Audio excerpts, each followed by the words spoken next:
திரு இருதய ஆண்டவருக்கு ஜெபம். இச்செபம் வல்லமை மிக்கது. உங்கள் வேண்டுதல் எவ்வளவு கஷ்டமானதாக இருந்தாலும் இச்செபத்தின் மூலம் அடையலாம்.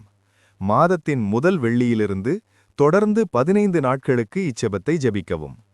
ஒவ்வொரு நாளும் ஒரு மெழுகுவர்த்தியை கொளுத்தி ஜெபம் முடிய அணைத்துவிடவும். 15வது நாள் முழு மெழுகுவர்த்தியையும் எரியவிடவும். 15 நாளும் ஒரே மெழுகுதிரியை உபயோகிக்கவும். மிகவும் வல்லமைமிக்க ஜெபம். எல்லாம் வல்ல இறைவனே, நான் மிகுந்த விசுவாசத்துடன் உம்மிடம் கெஞ்சிக் கேட்கிறேன். எனக்கு இத்துன்பகரமான வேளையில் உமது வல்லமையான கரங்களால் ஆறுதல் அளித்தருளும். என்னிடம் பாராமுகமாயிராதேயும், நல்ல இயேசுவே. உமது கதவுகளை எனக்கு திறந்துவிடும். உமது வல்லமையான கரங்கள்தாம் நான் விரும்பும் சக்தியை எனக்கு என்றும் அளிக்க வல்லன. உங்கள் 3 கஷ்டங்களை கூறவும்.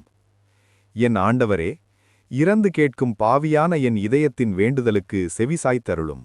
உமது நித்திய வீட்டை நான் என்றும் அடைய எனக்கு என்றும் வழிகாட்டியருளும். ஆமேன். இயேசுவே, எனக்கு உதவியருளும். என் ஒவ்வொரு தேவைகளின் போதும் தாழ்மையுடனும் நம்பிக்கையுடனும் உம்மிடம் வர இயேசுவே, எனக்கு உதவியருளும். என் சந்தேகங்களில், கலக்கங்களில், சோதனைகளில் இயேசுவே, எனக்கு உதவியருளும்.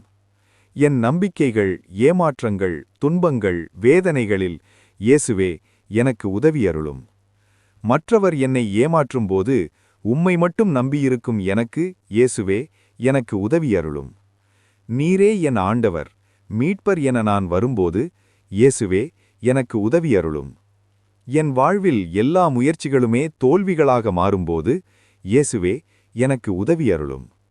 நான் பொறுமை இழந்து என் சிலுவைகள் துன்பத்தின் மீது துன்பத்தை தரும்போது இயேசுவே, எனக்கு உதவியருளும். நான் தனிமையில் வருத்தத்திலும் வேதனையிலும் உழலும்போது இயேசுவே, எனக்கு உதவியருளும்.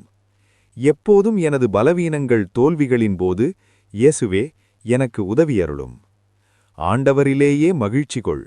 உன் உள்ளத்து விருப்பங்களை அவர் நிறைவேற்றுவார். ஆமேன்.